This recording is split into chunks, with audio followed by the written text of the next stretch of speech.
Humble and unassuming, most would never guess at first glance that Cameron Saaiman is an undefeated professional fighter. An educated eye may notice the cauliflower ears, the only real hint that 22-year-old MSP doesn't hold down a traditional 9-to-5. Instead, he competes in the premier MMA organization on the planet and is looking to make a name for himself in the UFC's ultra-competitive Bantamweight division. Yeah, I think a lot of people still don't believe me when I say that's my full-time job, but yes, that's what I do, and looks can be deceiving sometimes. And obviously our hardcore stateside and most, if not all, MMA fans in South Africa know exactly who you are, but for those who don't, give them an idea of how you started out, how you found the sport, and how your career has gone so far. So basically, I started with the sport. I was introduced to it by my dad. He was actually working for Carnival City as an entertainment manager and a sound guy for the UFC and for Carnival City itself. So I actually just happened to be there one night, and that was my first introduction to the sport. And I was a pretty active child as well, did various sports. And I told him, listen, I want to do that. And obviously they didn't take it very seriously, so they were like, yeah, whatever. He's just excited.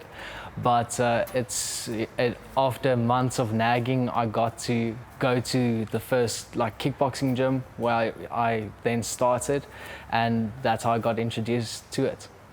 I mean, how difficult was it to try and motivate, that it's a sport?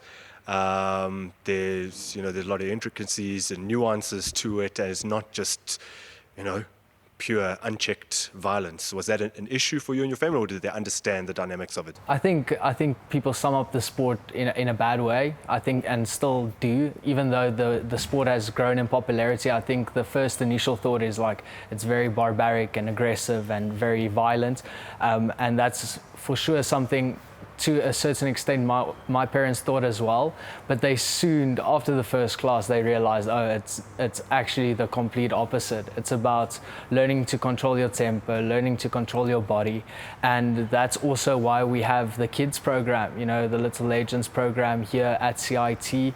I started that when I was 17, so we started that kids program.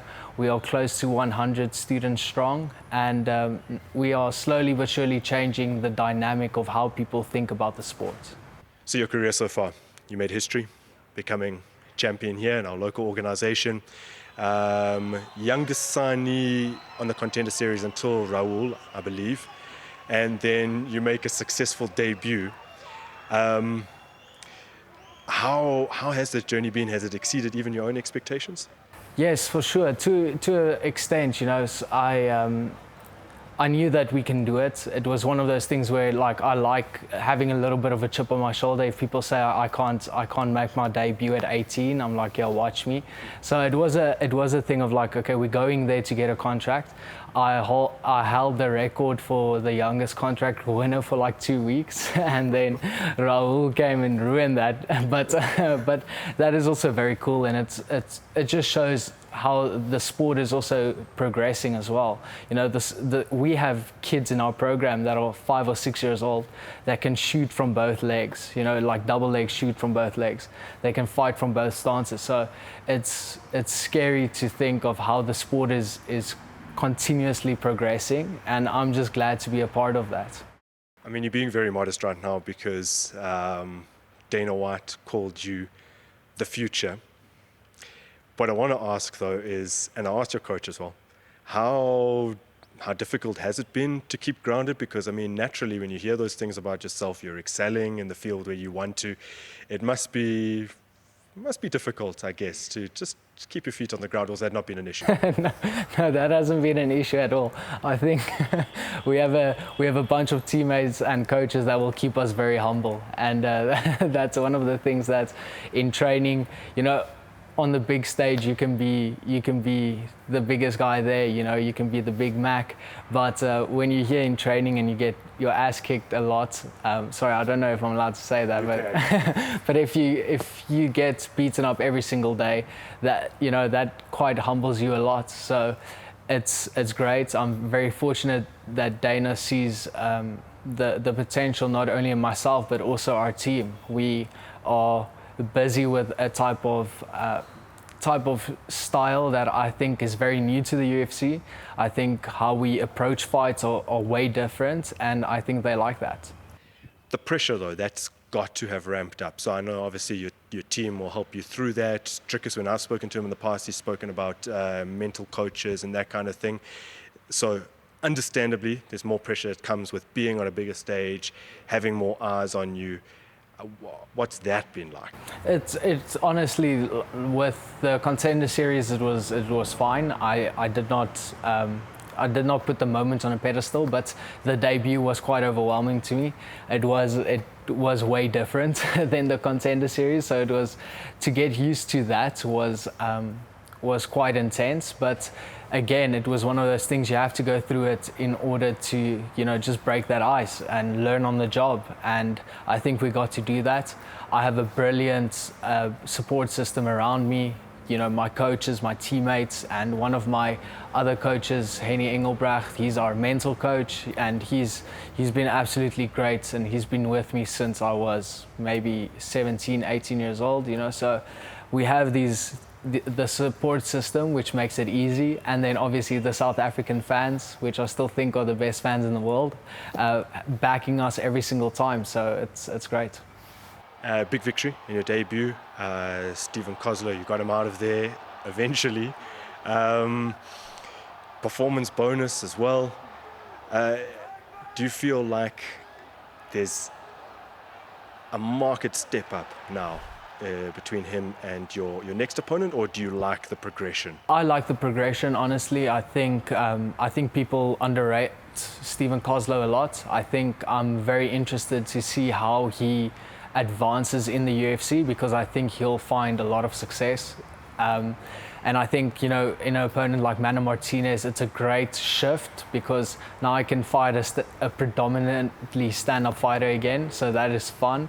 And just like the debut, I would like to win a bonus again. So if we can keep it standing, give the crowd what they want, maybe we can walk away with a bonus. Obviously, we have to talk about Drickus.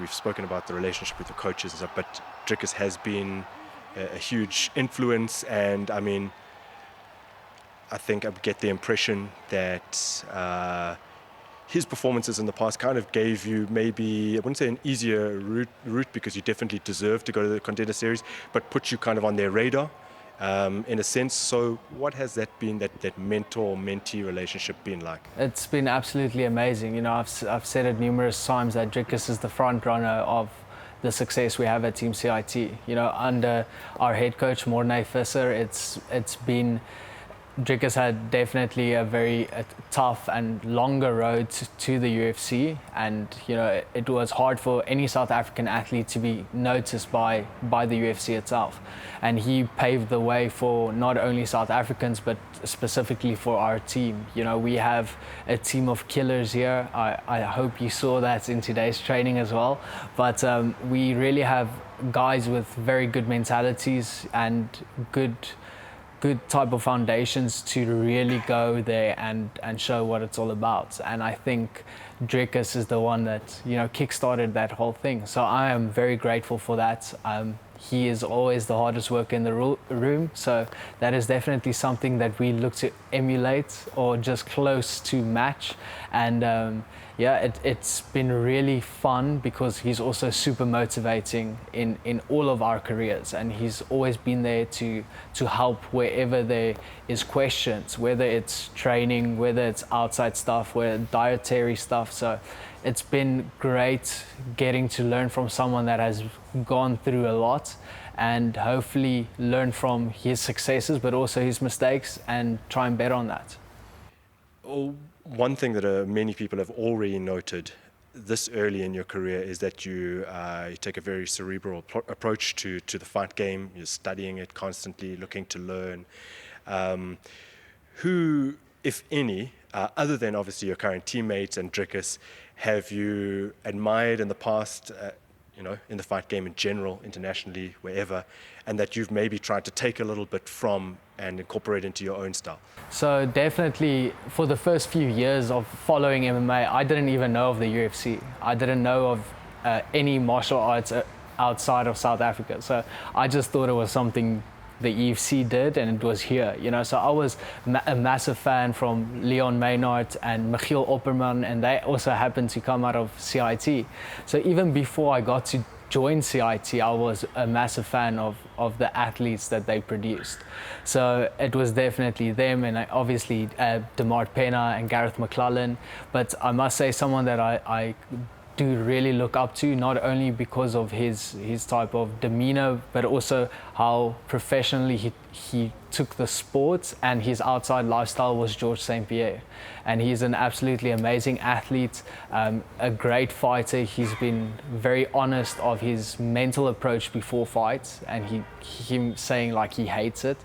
Not that I'm saying I hate it, I actually like to compete, but it's just, it's very fun to see someone that takes all parts of his training super seriously, and he really looks to better himself in all aspects of the game. So is it by coincidence that your nickname is very similar? I know it doesn't, the acronym doesn't stand for the same thing, but it sounds similar. That was actually a happy accident. Okay. Yeah, but my mental coach gave me my nickname MSP, so I think that's most savage player for the people wondering, but yeah, it has a few other hidden meanings as well.